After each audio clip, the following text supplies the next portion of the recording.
Let me ask you a question, and I want you to think about this real quick. How replaceable are you? If you didn't exist, someone else would be sitting at your desk at work. Someone else would be living in your home. Someone else would be with your partner. Someone else would replace everything that you currently do. But there is one part of you that is irreplaceable, a part of you that no one else can recreate. This is your creativity. If you never existed, then the only thing that no one else could replace is things that you create. And that is what art is. Art is what defines your uniqueness. So then, by extension, does this mean that art is our purpose? Does it mean that the best thing that we could do with our lives is to create and share art with other people? Well, that's what we're going to talk about in today's video. Hello everyone, my name is Surya, and on this channel we talk about frameworks thinking, which is the art of optimizing your mind by collecting, connecting, and conveying information. Today we're talking about art, what it is, why it's important, and why you should be an amateur artist. This is a perspective on art that I promise you've never heard before. So if that sounds exciting, hit the subscribe button and let's jump right in. So what do you think of when I say art? You probably picture things that you see in an art museum, like paintings. But that's not all art is. This is a very narrow definition of what art can be. So in this video, let's expand that definition a little bit. Let's think of art as the ability to create an experience. Now, everything we know and experience about the world comes to us from our five senses. So then, by this definition, we can say that there are 5 categories of art based on the sense that we use to consume it. Of course, different people will feel connected to different types of art based on the sense that they're the most in tune with. Before going on to why we should consider becoming an amateur artist, let me give you a few examples within each class of art. The first and most common is visual arts. Of course, this can be things like drawing and painting, but it's a lot more than that. This includes performance arts like dance and figure skating. Anything that creates an experience which we consume with our eyes is a part of the visual arts category. The next category is the second most common. I call it auditory arts. Of course, this includes the entire category of music, but it also includes things like poetry. Any experience which we consume with our ears is a part of auditory arts. Now we're starting to get into the less common categories, the senses which most people ignore or they don't recognize as arts. This is where the third category, olfactory arts, comes in. This includes things like perfumery, which you see behind me, but also things like candles or soap making. Experiences created mainly for the nose. We can also add in the fourth category here, which is gustatory arts. Things that are mainly made for our mouth, for taste. Of course, this includes the entire world of cooking, all the different cuisines, as well as things like baking.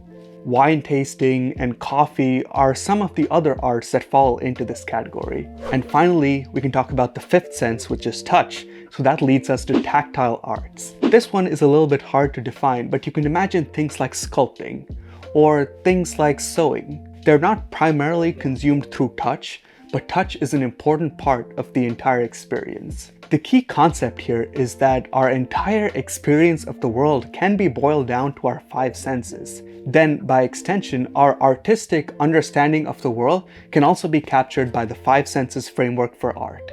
Now that we've defined art as experiences of the 5 senses, you can look around you in the world and see art in everything. You can see it in the design of everyday objects. You can see it in nature, in the geometry and colors of the things around us. You can see it in smells, you can see it in food. You can see it in me, and you can see it in you. Well, if you can summarize our entire experience as art, doesn't this give us a good enough reason to create some?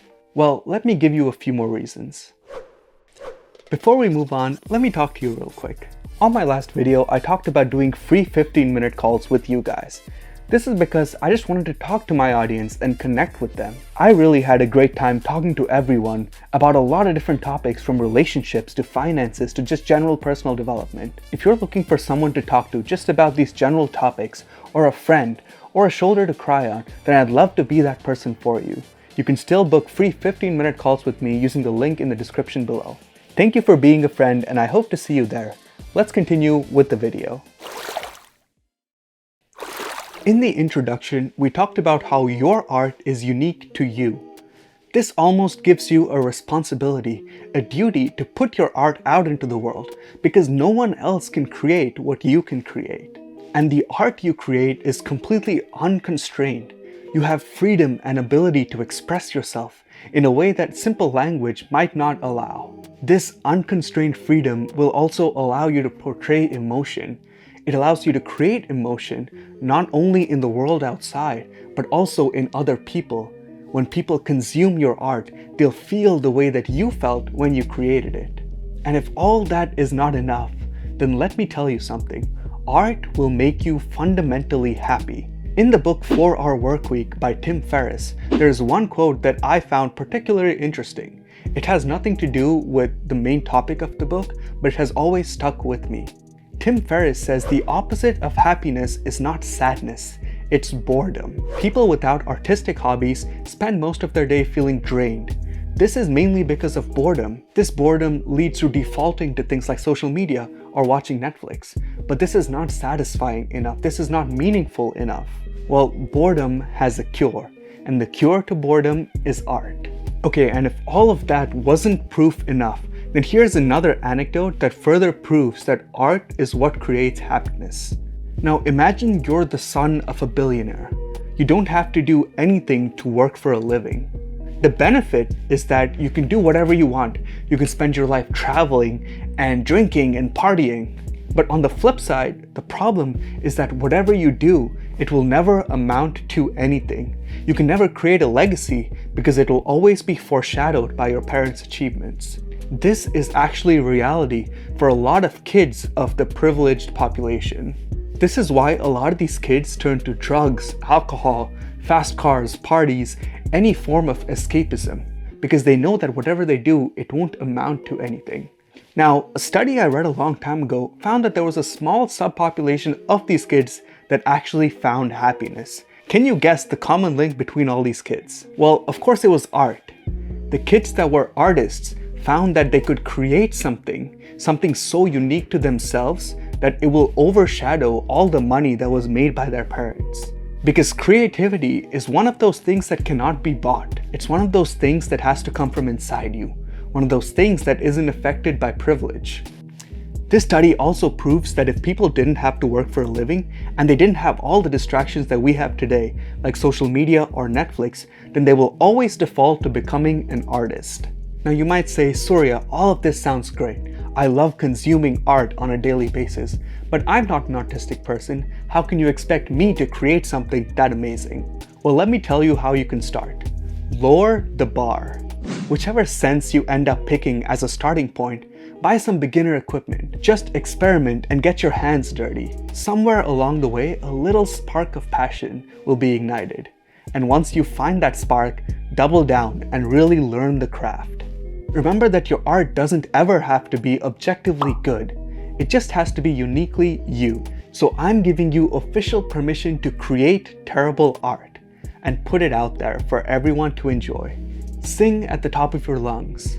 Paint something that looks like an absolute mess. Cook something completely random without following any recipe. Create an experience for the senses, an experience that no one else would have even thought to create. Now you might say making terrible art isn't productive. Well, to that I say, why should it be productive? Don't succumb to this productivity junkie that's been coded into all of us. Things don't have to be productive and things don't have to be perfect. The point of creating art is not to get recognition, it's not to get applause, and it's not to make money. The point of making art is to create an experience. So if you're asking me how do I get started, then all I'll tell you is to pick up the tool of choice and just start doing. Remember that the word amateur comes from the Latin word amare, which means to love. It was originally created to describe someone that is doing something just for the love of doing it. This is why you should aim to be an amateur artist. Fall in love with the process of making art and sharing your experiences with the world. If you've been feeling bored or directionless, I promise you that trying art will change your life. Thank you for watching, and I'll see you in the next video.